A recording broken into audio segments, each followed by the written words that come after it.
Now,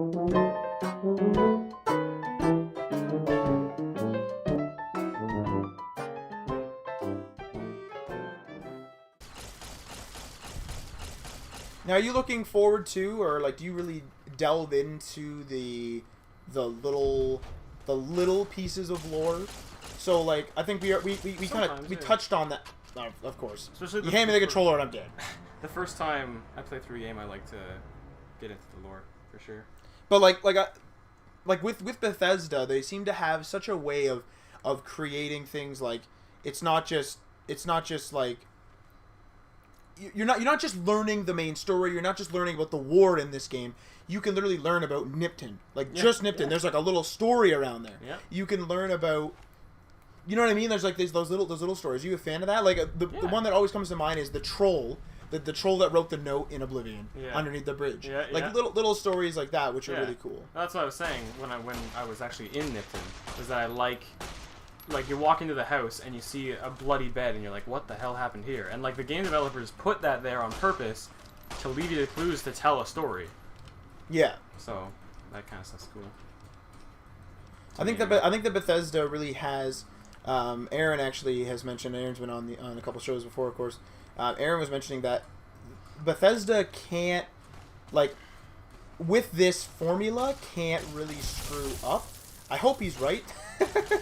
Obviously, for the sake of Fallout 4, but like the formula is too good. The formula is too down pat. Like if they ever question anything, they can just say, "I'm going back to the like we'll go back to the formula." You know what I mean? Like they'll like kind of look back and be like, "Let's go back to the drawing table and let's go back to our original vision." Flesh out what we know. And like I'm all for Bethesda trying new stuff because like can't really, I don't know. I say you can't really, but obviously with Fallout 4 they've shown how much they can do with a specific genre, like making Fallout 4 the size that it is, allegedly. It's gonna be interesting. Now, with all these game mechanics, the town building, the new like Pip-Boy thing, like even something as simple as like popping in a holotape, which could be a game, into your Pip-Boy, and stuff like the town building, like the caravan, like managing. I think there's a romance system. They said there's like all kinds of stuff. Like, and don't quote me on the romance thing because I'm not 100% if that's real. But like, and then the mods that are coming out to the console and everything else. Like, do you think that they are doing too much? I know that Todd Howard, I'm pretty sure, was actually quoted in saying that they're probably doing too much. But do you think that you will eventually, like, you'll be overwhelmed and you won't want to dive in? Like, I know that that's like kind of a daunting task. Like a lot of people like kind of experience when they want to go into an MMO. If the MMO is 4 or 5 expansions in or whatever it is, they're like, Jesus, like that's way too big. The universe is massive. There's no way I can just kind of pick up play and dive in because people like know what's going on. Yeah. Do you feel like you're gonna like sort of experience any of that with Fallout 4? With all that they're doing, like it's no longer just quests and cool areas. There's tons of stuff in that game. It seems. You mean like just feeling overwhelmed by it? it? Yeah, like do you think that you're gonna play and then you're just gonna like kind of block out a section of the game? Do you think you're gonna be like, nope, not doing the towns, or like, nope, not doing not looking for holotapes, or you know what I mean? Like, do you think that you're gonna become overwhelmed at all, or? I think that's more for the later runs to block out parts, because with your first character in an open world game, for me anyway, it seems, and I think probably the most common way to do it is you try a little bit of everything.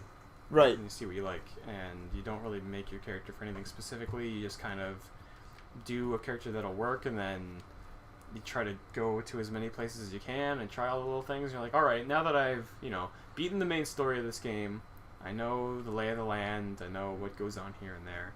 Now I'll try to make this character specifically for this, and I'll go for it. And I know I said before that I like to make a character for like a specific build. Right. I find that sort of thing kind of applies more to like the fantasy games like Skyrim and stuff, because those more tailor towards character creation than I think Fallout does.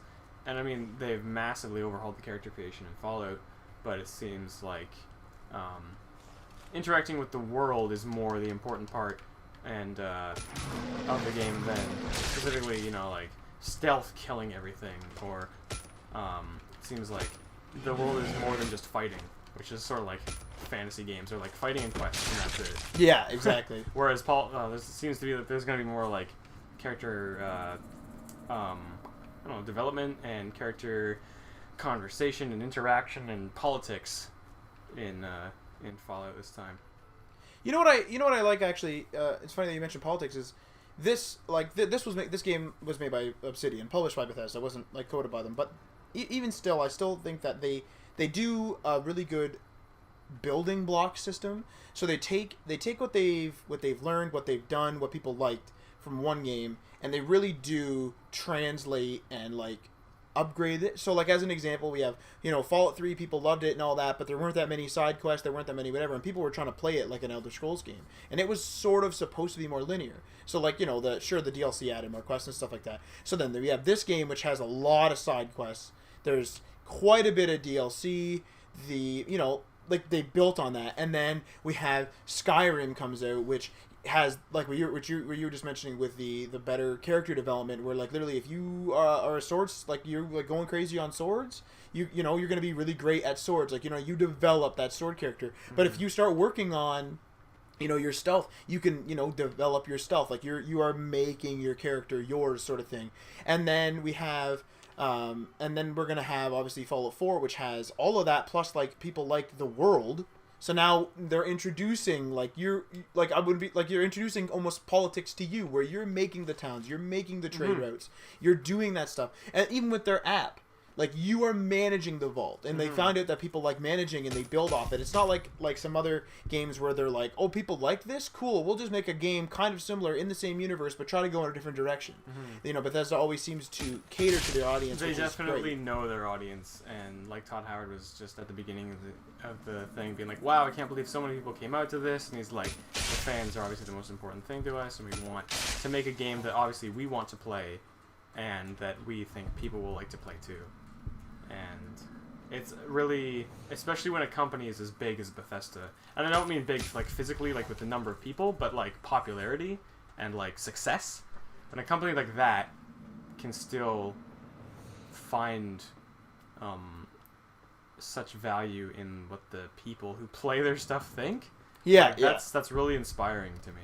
And like, they haven't like, you know, gotten big heads over it. Well, and Todd Howard obviously knows that he's killing it basically, and his team's killing it, because he comes out on the stage and he's fully confident. He's not saying like, I hope you guys like this stuff. He's just like look at how cool this shit is. Yeah, look at all this, and like he really kills it.